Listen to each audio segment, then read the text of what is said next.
उम्र का लिहाज। माँ 55 साल की उम्र में आपको ये कौन से नए नए शौक़ लग गए? क्या आपको अपने उम्र का थोड़ा सा भी लिहाज नहीं? बाबूजी के जाने का आपको कुछ भी दुख नहीं? जैसे ही सोनी ने घर में कदम रखा, बेटी और बहू ने उसे अजीब नज़रों से देखा, जैसे वो कोई गलत काम करके घर लौटी हो। उनकी नज़रों को नज़रअंदाज करके हॉल के सोफे पर बैठकर वो मैगजीन के पन्ने पलटने लगी। उसे ऐसा करते देख उसके बेटे सुनील का पारा 7वें स्थान पर पहुंच गया। उसे तमतमाते हुए सोनी से कहा, माँ ये सब क्या हो रहा है? क्या हुआ सुनील, तू इतने गुस्से में क्यों हो? आप मुझसे ही पूछ रही हो कि क्या हुआ? क्या आपको पता नहीं कि आजकल आप कैसा बर्ताव कर रही है? तू क्या बोल रहा है? मेरी कुछ समझ में नहीं आ रहा है। जो भी बोलना है सीधे सीधे और स्पष्ट बोल। माँ 55 साल की उम्र में आपको ये कौन से नए नए शौक़ लग गए हैं? क्या आपको अपनी उम्र का थोड़ा सा भी लिहाज नहीं? खुद का ना सही, कम से कम हमारे बारे में कुछ सोच लेती। सब हंसते हैं हम पर कि तुम्हारी माँ को इस उम्र में ये सब करना क्या शोभा देता है?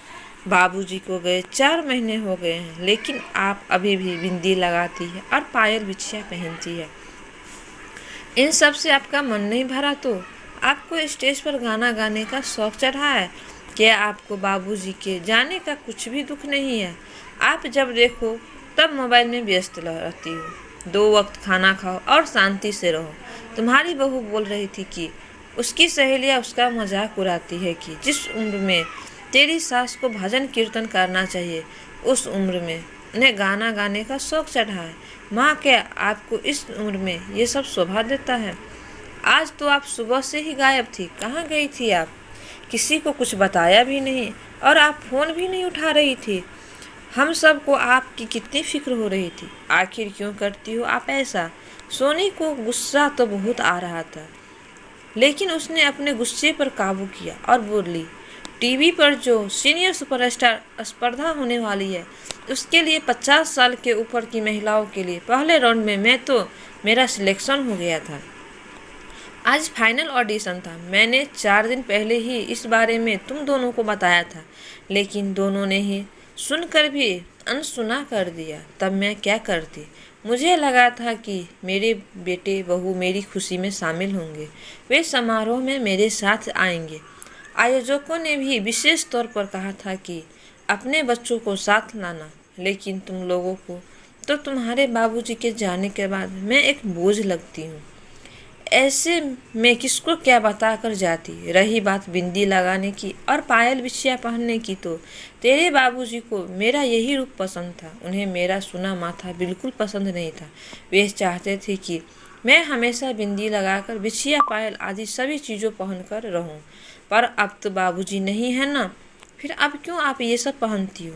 तेरे बाबूजी की आत्मा जब मुझे बिना बिंदी लगाए हुए और बिना पायल बिछिया पहने हुए देखेगी तो क्या उनको दुखी नहीं होगा? मैंने पूरी जिंदगी उनकी खुशी का ख्याल रखा है, तो अब मैं कैसे उन्हें दुखी कर सकती हूँ? मेरी शादी 21 साल की उम्र में हो गई थी। 44 साल से मैं लगातार पायल बिछिया पहन रही हूँ। अब मुझे इन चीज़ों की आदत हो गई है। यदि मैं ये न पहनूं तो मुझे कुछ अधूरा अधूरा लगता है। तू ही बता बेटा, लोग क्या कहेंगे? यह सोचकर मैं अपने मन को कब तक और कितना मारूं? जब बहू ने सलवार और जींस पहनना शुरू किया था, तब बुआ जी के टोकने पर तूने ही कहा था न कि नारी को भी अपनी इच्छा से जीने का हक है। वो क्या पहने और क्या न पहने, इसका निर्णय लेने का अधिकार नारी को होना चाहिए। तेरे बाबूजी के जाने से क्या मैं नारी नहीं रही, जो मुझे अपनी मर्जी से जीने का हक नहीं है? मुझे बचपन से ही गाना गाने का शौक था। बचपन में अपनी कला को निखारने का मौका नहीं मिला और जवानी जिम्मेदारियों की भेंट चढ़ गई। कभी अपने शौक के बारे में सोचने का वक्त ही नहीं मिला। पिछले 2 साल में तो तेरे पापा ने भी कई बार कहा कि माँ बाबूजी तो रहे नहीं और बच्चे भी बड़े हो गए हैं, तो अब तुम अपना गाने का शौक पूरा कर सकती हो, लेकिन इनकी बीमारियां के चलते मुझे वक्त ही नहीं मिला। जाने से एक दिन पहले भी इन्होंने कहा था कि सुने, तुम समाज की परवाह मत करना। मेरी बहुत इच्छा है कि तुम अपने टैलेंट से अपनी एक अलग पहचान बनो। इनके जाने के बाद 3 महीने मैंने कैसे काटे मुझे मालूम है। क्या तुम दोनों 10 मिनट भी कभी मेरे पास आकर बैठे, कभी मेरा अकेलापन दूर करने की कोशिश की? मैं कहाँ गलत हूँ बेटा? इंसान जिंदगी की आखिरी सांस तक इंसान ही रहता है। तू बचपन से देखता आ रहा है कि मुझे सादगी ही पसंद है। मेरी कई सहेलियाँ तो सलवार भी पहनती है, लेकिन उम्र का लिहाज कर मैं कभी सलवार नहीं पहनती। मैं हर चीज़ का उम्र का लिहाज करके ही कर रही हूँ। फिर मुझे मेरे पायल बिछिया पहनने से और गाना गाने से एतराज़ क्यों है? तुम्हारी बहू भी तो घरेलू महिला है।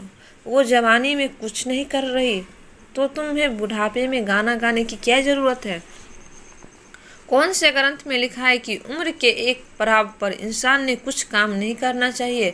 उम्र बढ़ने से इंसान की ख्वाहिशें तो नहीं मर जाती। इंसान को ज़िंदगी जीने के लिए सिर्फ 2 वक्त का भोजन ही नहीं चाहिए, तो भोजन के साथ साथ इंसान में शौक़ पूरे करने की भी अभिलाषा होती है। हर इंसान को लगता है कि उसकी अपनी एक अलग पहचान हो। बहू को किटी पार्टियों और घूमने फिरने से ही फुर्सत नहीं है, और उसमें जो भी टैलेंट है वो उस टैलेंट का उपयोग नहीं करती, तो इसमें मेरा तो कोई कसूर नहीं है ना। रही बात मोबाइल में व्यस्त रहने की, तो ये बात तुम्हें सोचनी चाहिए कि बेटा बहू और पोता पोती के होते हुए मुझे आभासी दुनिया की ज़रूरत क्यों महसूस होती है? अरे तुम लोगों से तो अच्छे मेरे आभासी दोस्त हैं, जो एकाध दिन भी मैं ऑनलाइन न दिखी तो फिक्र करते हैं।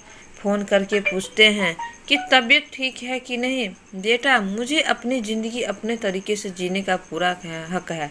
अब मुझे मेरे ही बच्चों से यह सीखने की ज़रूरत नहीं है कि मुझे कैसे जीना चाहिए। मैं गाना भी गाऊंगी और पायल बिछिया भी पहनूंगी। ऊपर वाले ने तो सिर्फ मेरा जीवन साथी ही छीना, पर मेरी बिंदी, मेरा सिंगार, मेरा लाल रंग और मेरा अभियान छीनने वाले तुम कौन होते हो? अपने जीवन साथी के जाने के बाद जिंदा तो मैं बस नाम को ही थी, पर मुझे मारने वाले तुम कौन होते हो? यदि तुम्हें मेरा व्यवहार पसंद नहीं है तो तुम अपना इंतज़ाम कहीं और कर लो।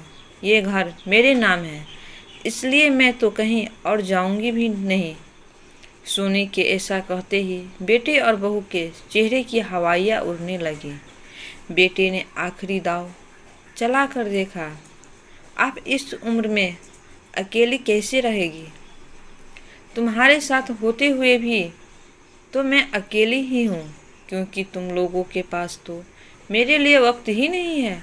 तुम लोग नहीं रहोगे तो मैं सहेलियों को निसंकोच घर में बुला सकूंगी और मैं भी उनके यहाँ जा सकूंगी। इससे मेरा अकेलापन बेहतर ढंग से दूर हो जाएगा। मुझे इनकी पेंशन मिलती है, उससे मेरा गुजारा हो जाएगा। जब हाथ पैर नहीं चलेंगे तब एक काम वाली ज़्यादा रख लूँगी, लेकिन मैं अपने ही बच्चों की बंदिशों में नहीं रहूँगी। मैंने अपनी बहू को कभी बंदिशों में नहीं रखा, फिर मैं सास होकर बंदिशों में क्यों रहूँ? आपको जैसा रहना है वैसे रहो।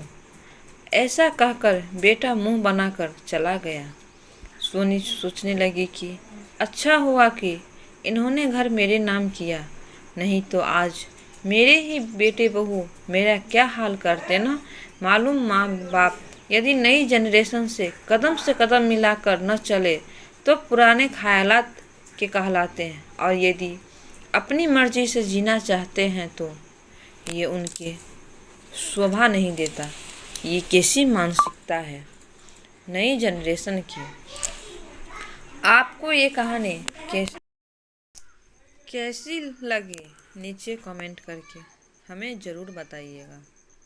अगर आपको ये कहानी पसंद आई हो तो अपने दोस्तों के साथ ज़रूर से ज़रूर शेयर करें, और ऐसी ही प्यारी कहानियाँ सुनने के लिए आप हमारे YouTube चैनल से आप जुड़े रहें। धन्यवाद।